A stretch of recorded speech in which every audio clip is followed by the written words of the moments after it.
Hello, good morning.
Classification of embedded systems.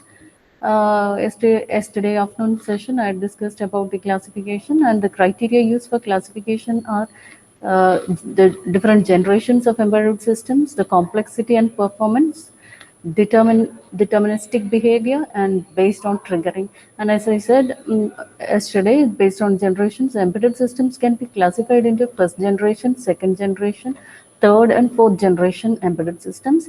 So in the first generation, they are built around 8-bit microprocessors like 8085 and 4-bit microcontrollers. This was discussed yesterday.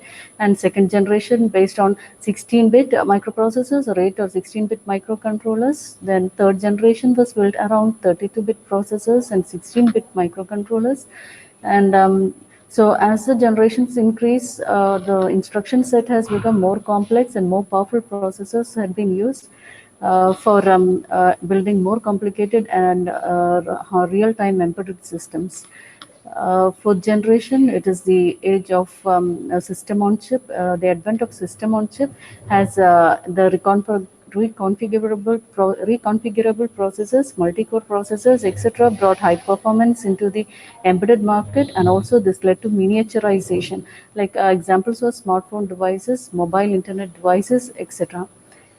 Then classification based on complexity and performance, they were classified into small-scale embedded systems, medium-scale embedded systems, and large-scale embedded systems. Small-scale embedded systems, they are for small applications. Again, they are built around 8 or 16-bit microprocessors, and they may or may not contain an operating system for its functioning. An example is the electronic toys. Then medium-scale embedded systems, they are slightly complex in hardware and firmware when compared to small-scale embedded systems, and they are built around 16 or 32-bit microprocessors or digital signal processors, and usually they contain an embedded OS. And large-scale embedded systems or complex systems, it involves highly complex hardware and firmware, and it is employed in highly mission-critical applications demanding high performance. And also it was built around 32-bit or 64-bit microcontrollers or microprocessors, and it contains high performance R2s for task scheduling. R2s is a real-time operating system which is needed for real-time applications, and R2s was necessary for high performance embedded systems for task scheduling, prioritization, and management.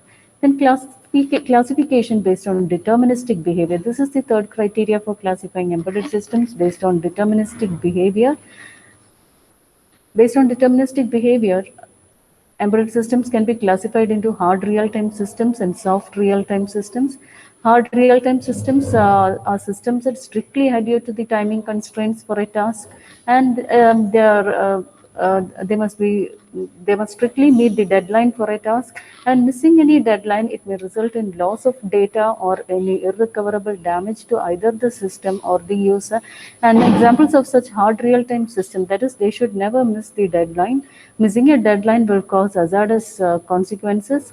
And examples of such hard real-time systems include airbag control system. An airbag control system, it is a control system applied on vehicles.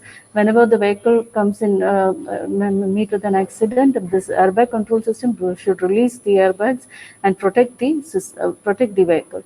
And the anti-lock brake system, also it is a braking system that when the vehicle comes into a critical state where the system needs to stop the vehicle, then it should work within the specified time limit, and the time delay should be nearly zero in these systems. Then soft real-time systems, the real-time systems that do not guarantee, they never guarantee to meet a deadline, but they offer the best effort to meet the deadline. And such systems are referred to as soft real-time systems. And these systems, even if the deadlines are missing, it is acceptable, but the be within the compliance limit of the quality of service. It should meet the quality of service. At the same time, the frequency of deadline missing should be within the compliance limit. An example is the ATM, automatic teller machine. The system ATMs may not work, but only for a particular time. But if it is going on frequently, this failure is frequently happening, then it may result in poor quality of service. Then these hard real-time systems, and one main difference between hard real-time systems and soft real-time systems is that hard real-time systems are automatic and they do not contain a human in the loop, that is HITL. Hard real-time, if there is a human in the loop, then there is a possibility of delay occurring in the system. And so hard real-time systems are automatic and they do not contain a human in the loop. Whereas soft real-time systems have a human in the loop. They respond to uh, behavior responses from a human. So soft real-time systems have a human in the loop, whereas hard real-time systems, they do not have a human in the loop. Then the last classification is based on triggering. Based on triggering, embedded systems can be classified into event-triggered systems and time-triggered systems. And event-triggered systems are those embedded systems that should act when there is an event occurring in the environment. An event is some changes that occurs in the environment of the embedded system. And time-triggered systems are those systems which should react when there is when a particular time, on setting a particular time, then the system should react at that particular time. And time can be set for the system, and then based on the time, the system's behavior is determined.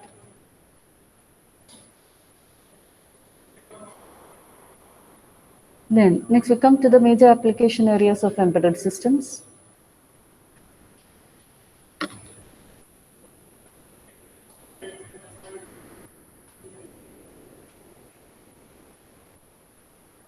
A few of the application areas include consumer electronics, and these consumer electronics include cameras, camcorders, etc. Then household appliances like TV, DVD players, fridge, washing machine, microwave ovens, etc. Then home automation and security systems like air conditioners, fire alarms, sprinklers, intruder detection alarms, etc. Then automotive industries like anti-lock braking system, ABS, in short, you can write it as ABS, anti-lock braking system. Then engine control, automatic navigation system, ignition system of a vehicle, etc. Then in telecom, we come across cellular telephones, telephone switches, etc. Then in computer peripherals, there are printers, scanners, fax machines, etc., which are all embedded systems. Then computer networking systems include network routers, switches, hubs, etc. Then in healthcare, it includes ECG, EEG machines, different kinds of scanners, MRI, CT scan, etc. Measurement and instrumentation application in this application area, we come across digital CROs, digital multimeters, etc. Then in banking and retail applications, there is the ATM and the currency counters. Then in card readers, there is barcode reader, smart card reader, fingerprint scanner, etc. So these are the major application areas where embedded systems play an important role. So this can be an university question, like what are the major application areas of embedded systems? Next is the purpose of embedded systems. Now, each embedded system is designed to serve the purpose of any one or a combination of the following tasks. It can be either they come under one of these categories, or it can be a combination of these categories. We cannot strictly say that this particular embedded system belongs to this particular category or it satisfies this particular purpose only. It can be a combination of the purpose which has been stated below, like data collection, storage, or representation. An example of a device, an embedded system that performs data collection, storage, or representation is the digital cameras. In digital cameras, images are captured and stored within the memory of the camera, which can be presented to users through a graphics LCD unit.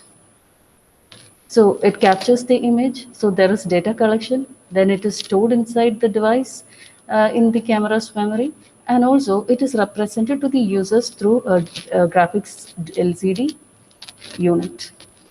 And you can view what is stored in the camera. So all the three, that is collection, storage, and representation, is done by the digital camera. Then next is the data communication. Next purpose of embedded system is data communication. In data communication, and examples of where we use embedded systems are satellite communication systems, home networking systems, etc., where devices communicate with each other for performing different tasks. Then the third purpose is data processing or signal processing. Example of such a signal processing system is a digital hearing aid, and which improves the hearing capacity of hearing impaired person. This will get the signal from external signal sound signal, and then it will amplify it and send it to the receiver. So that is it is a device, hearing this device, it amplifies the signals for the hearing impaired person. Then the fourth purpose is monitoring. All embedded products in the medical domain are with monitoring functions only. Like whatever they collect the input and give us the result, give us an output which are used for monitoring the the system, the patient. Like we can take the ECG or EEG of persons, and we can monitor these output graphs obtained with the normal graphs, and we can monitor whether they are deviating from the actual behavior or whether they are following the normal behavior. Then next purpose is control. In control applications, an example is an air conditioner for controlling room temperature. An air conditioner for controlling the room temperature.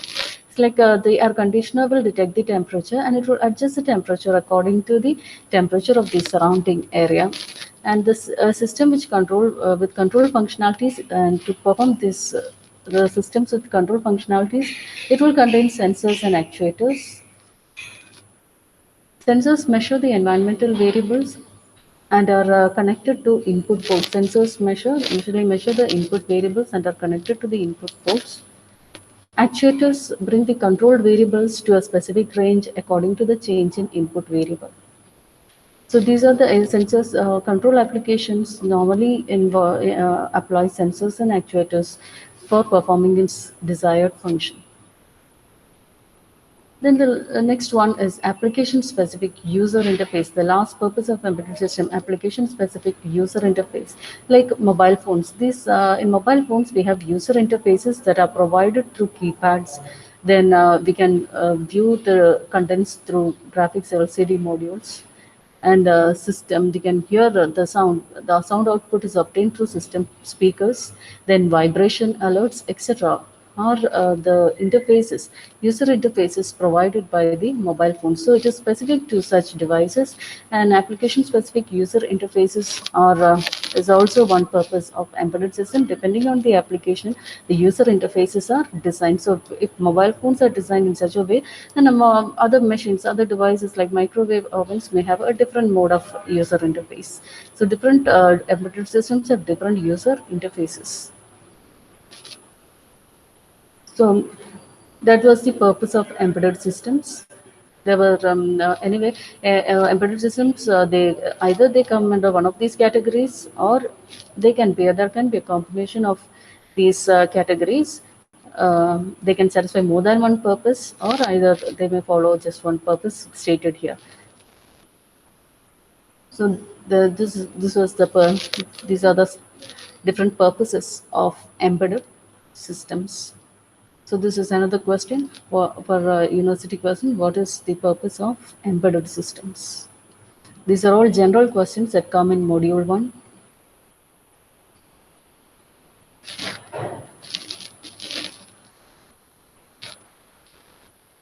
The next section is about the characteristics of embedded systems, which was a sure university question, characteristics and quality attributes of embedded systems.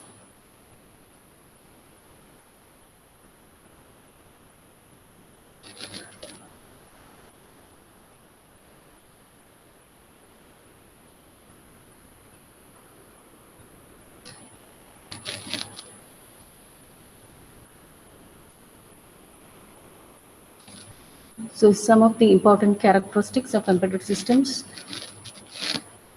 are, first one is this application and domain specific. As the definition itself says, that embedded systems are designed to perform a specific set of functions, and it is a combination of hardware and firmware. That is the basic definition of embedded system. And as the definition says, it is a designed to perform a specific function. Likewise, the first characteristic also says that it is application and domain specific.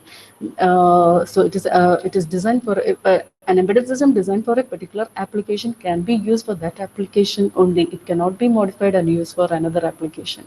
And depending on the domain, whether it is a household application, embedded systems, we have discussed about different application areas about, like whether if it is healthcare, the application, the embedded system should be designed in such a way that it should accept input and output based on the needs of the healthcare devices. And if it is banking and retail, then it is another domain where the design should focus on the domain specific aspects. And no, and if it is telecom devices or automotive industry, depending on the application, the design also changes. So the design is specific for a particular application and particular domain. So the first characteristic says that it is application and domain specific. It is designed to perform well-defined functions and it cannot be used for any other purpose. Embedded systems uh, need to be specifically designed for a particular purpose. And an example is that the embedded control unit of a microwave oven, it cannot be replaced by the embedded control unit of air conditioner. We cannot exchange the control units of one device with another device because they are designed for that one particular purpose. The second characteristic is reactive and real-time. Embedded systems are mostly reactive, and also they are mostly, not all systems, but mostly they are real-time also. So embedded systems produce changes in output in response to changes in input, and so they are referred to as reactive system. If there is a change in output, when there is a change in input, then we call them as reactive systems. And the embedded systems are considered as real-time systems if they respond to requests or tasks in a known amount of time. So we are stating the difference between a reactive system and a real-time system. A reactive system is one whose output changes when there is a change in input. If the embedded system produces change in output in response to a change in input, then we call it as a reactive system. And embedded systems are considered real-time systems if they respond to requests or tasks in a known amount of time. That is, within a particular time, if the system gives the desired output, then we call it as real-time systems. And the time based on the time of response, we can classify embedded systems as hard real-time or soft real-time. In hard real-time systems, the system should respond quickly, but in soft real-time system, time delays are acceptable.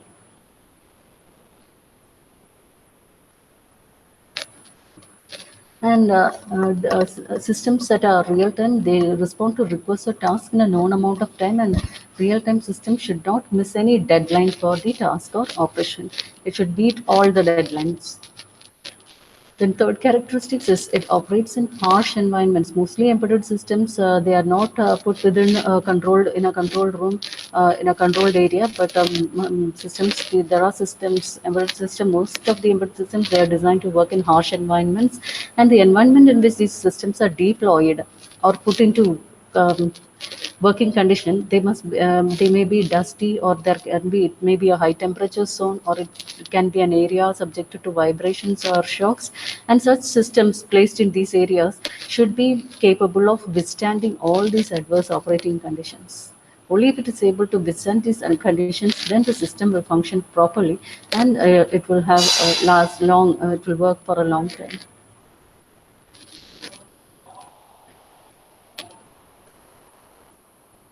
So next is distributed. The embedded systems, they often form a part of a larger system. Example, an ATM contains a card reader, an embedded, which a card reader embedded unit for reading and validating users ATM card. Then there is another unit called the transaction unit for performing transaction. Again, there is another unit, the currency counter, for dispatching or a vending currency to the authorized person. And then there is a printer unit for printing the transaction details. So these are the different embedded systems. And all these embedded systems together, they form one particular system, like the ATM machine, and so they are distributed, and there can be a physical distribution also. That is, one device may be in one place and the next part of the device may be in another place. And this is a system which is closely physically, the physical distance is very close. They are sitting near, they are near to each other, but made up of different embedded units. Then small size and weight. Product aesthetics is an important factor for choosing a product since it is convenient to handle.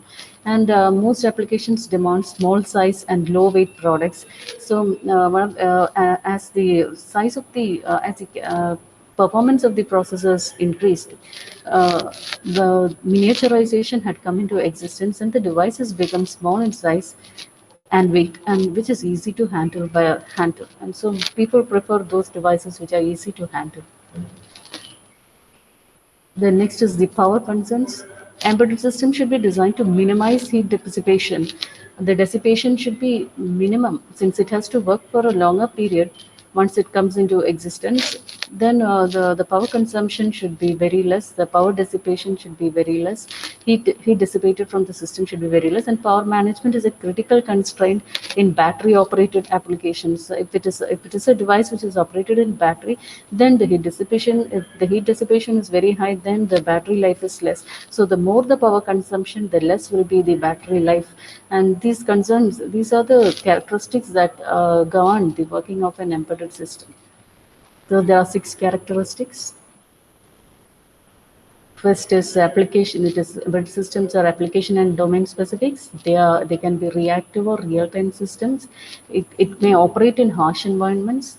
It can be distributed. It may be small in size and weight. And also the power. When regarding power concerns, the heat dissipation should be very less. So this is all for today's session. We'll start with quality attributes of embedded systems, which has been asked twice for university question in the next class.